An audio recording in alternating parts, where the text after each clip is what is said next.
एक बार राजा परीक्षित आखेट हेतु वन में गए।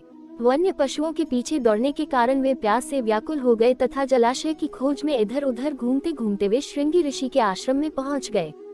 वहां पर शमीक ऋषि नेत्र बंद किए हुए तथा शांत भाव से एक आसन पर बैठे हुए ब्रह्मध्यान में लीन थे। राजा परीक्षित ने उनसे जल मांगा, किंतु ध्यानमग्न होने के कारण शमीक ऋषि ने कुछ भी उत्तर नहीं दिया। सिर पर स्वर्ण मुकुट पर निवास करते हुए कलियुग के प्रभाव से राजा परीक्षित को प्रतीत हुआ कि यह ऋषि ध्यानस्थ होने का ढोंग करके मेरा अपमान कर रहा है। उन्हें ऋषि पर बहुत क्रोध आया।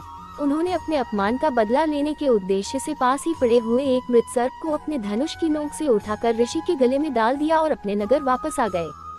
दारीनाग ऋषि कंठ में नृप ने कीनो पाप, होनहार होकर हुतो रिंगी दीनो शाप। शमीक ऋषि तो ध्यान में लीन थे, उन्हें ज्ञात ही नहीं हो पाया कि उनके साथ राजा ने क्या किया है, किंतु उनके पुत्र रिंगी ऋषि को जब इस बात का पता चला तो उन्हें राजा परीक्षित पर बहुत क्रोध आया। रिंगी ऋषि ने सोचा कि यदि यह राजा जीवित रहेगा तो इसी प्रकार ब्राह्मणों का अपमान करता रहेगा। इस प्रकार विचार करके उस ऋषि कुमार ने कमंडल से अपनी अंजलि में जल लेकर तथा उसे मंत्रों से अभिमंत्रित करके राजा परीक्षित को ये श्राप दे दिया कि जा तुझे आज से 7वें दिन तक सर्प डसेगा। कुछ समय बाद शमीक ऋषि के समाधि टूटने पर उनके पुत्र रिंगी ऋषि ने उन्हें राजा परीक्षित की कुकृत्य और अपने श्राप के विषय में बताया। श्राप के बारे में सुनकर शमीक ऋषि को बहुत दैख हुआ और उन्होंने कहा, अरे मूर्ख, तूने घोर पाप कर डाला। जरा सी गलती के लिए तूने उस भगवत भक्त राजा को घोर श्राप दे डाला।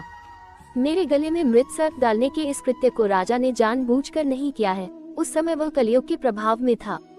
उसके राज्य में प्रजा सुखी है और हम लोग निर्भीकता पूर्वक जप तप यज्ञादि करते रहते हैं। अब राजा के न रहने पर प्रजा में विद्रोह, वर्ण संकटादि फैल जाएगी और अधर्म का साम्राज्य हो जाएगा। ये राजा श्राप देने योग्य नहीं था, पर तूने उसे श्राप देकर घोर अपराध किया है।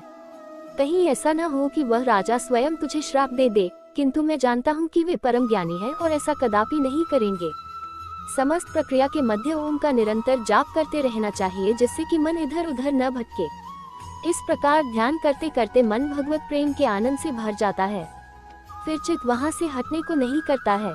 यदि मूर्मन रजोगुण और तमोगुण के कारण स्थिर न रहे तो साधक को व्याकुल न होकर धीरे धीरे धैर्य के साथ उसे अपने वश में करने का उपाय करना चाहिए।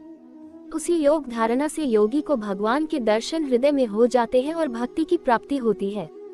राजा परीक्षित ने पूछा, हे महाभाग, वह कौन सी धारणा है जो अज्ञान रूपी मैल को शीघ्र दूर कर देती है और उस धारणा को कैसे किया जाता है?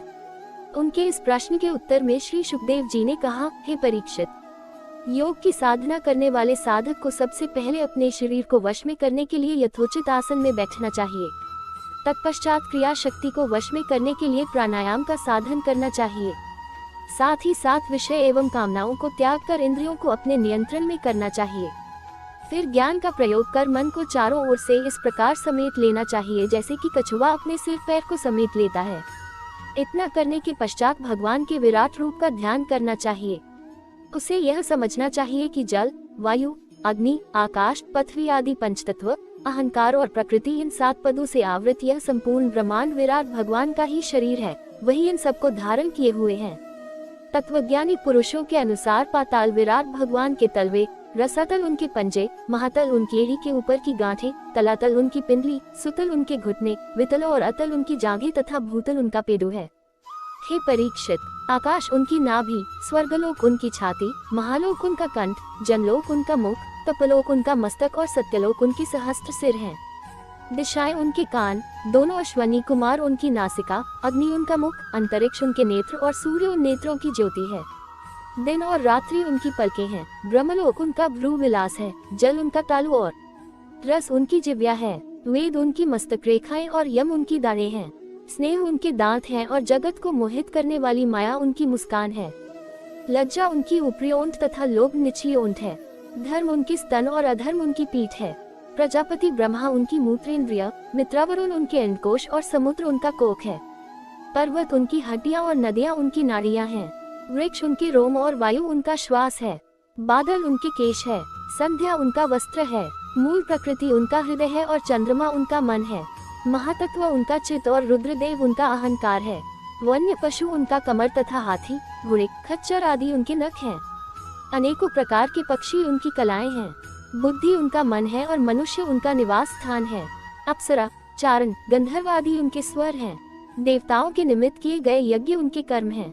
दैत्य तथा राक्षस उनके वीर्य, ब्राह्मण उनकी मुखार बिंदु, क्षत्रिय उनकी बाहें, वैश्य उनकी जंघाएं तथा शूद्र उनके चरणों से उत्पन्न होते हैं। अतः बुद्धि और ज्ञान से अपने मन को वश में करके भगवान के इसी विराट रूप का ध्यान करना चाहिए।